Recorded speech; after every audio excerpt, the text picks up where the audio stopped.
The emergence of protest, November to December 2013. When the Berkut attacked protesters on the Maidan in the early morning of November 30th, several dozen protesters retreated uphill to the St. Michael's Monastery.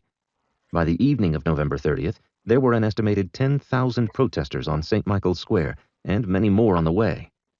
The protesters began organizing the self-defense units that were to play a growing role in subsequent events. The police violence of November 30th was crucial in spurring the protest movement. A movement against police brutality and authoritarianism drew much broader support than did one against the suspension of the AA negotiations. The scholar Volodymyr Ischenko recalled, "At first, I was very skeptical, especially when it was so purely a Euromaidan. I couldn't be so uncritical of the EU. But then, when the attempt at a crackdown took place in the early morning of 30 November, the character of the protests changed.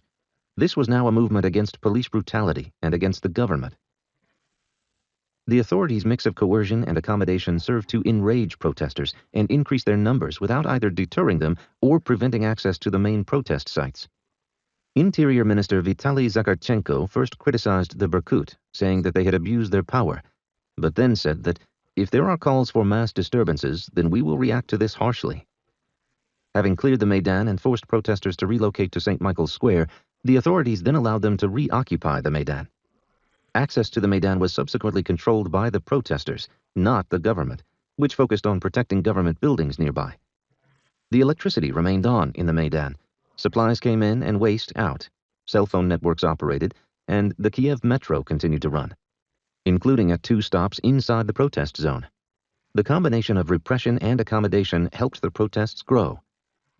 There was disunity not only among the groups on the Maidan, but between the Maidan as a whole and the opposition political parties Batkivshina, Udar, and Svoboda. Many protesters considered the opposition parties to be part of the corrupt system that they wanted to end. While extreme nationalists were a very small minority in the large demonstrations, their persistent presence, willingness to face violence from security forces, and readiness to use direct action themselves gave them disproportionate influence. The mainstream protesters and parties could have denounced the extreme nationalist group or refused to collaborate with them, but they could not exclude them from the Maidan or control them. One important victory for nationalists was that the traditional nationalist slogan, "Glory to the Heroes," Heroyam Slava, which had roots in the controversial World War II-era organization of Ukrainian nationalists and Ukrainian Insurgent Army, was adopted by the mainstream of the protest movement, becoming a routine response to the more traditional and less controversial Slava Ukraini, Glory to Ukraine. This undoubtedly fed the perception that extreme nationalists dominated the Maidan.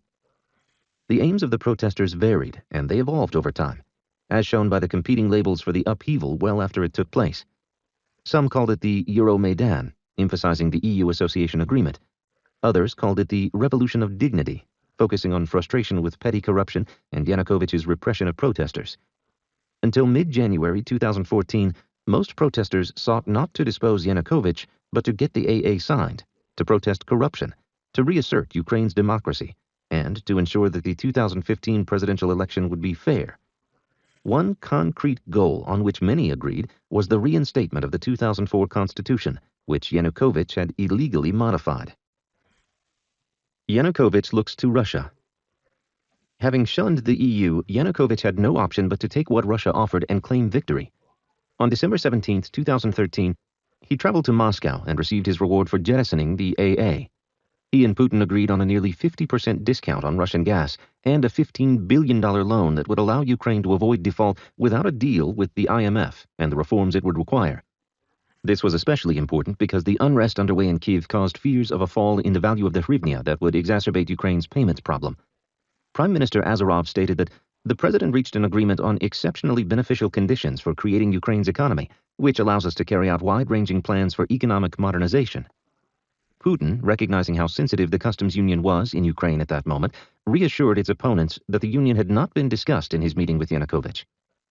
Work on it must have continued, however, because in January, Ukraine's cabinet of ministers adopted a program of cooperation with the members of the customs union through 2020. From mid-December 2013 until mid-January 2014, the conflict ebbed, in part due to the holidays. It appeared that a waiting game would pit the patience of Yanukovych against the endurance of protesters camped outdoors in the Ukrainian winter. By mid-January, hundreds rather than thousands of protesters remained camped on the Maidan. At this point, general opinion was that the protests do not appear to have threatened Yanukovych's grip on power. Again, however, the government took a step that provoked widespread anger and re-energized the protests,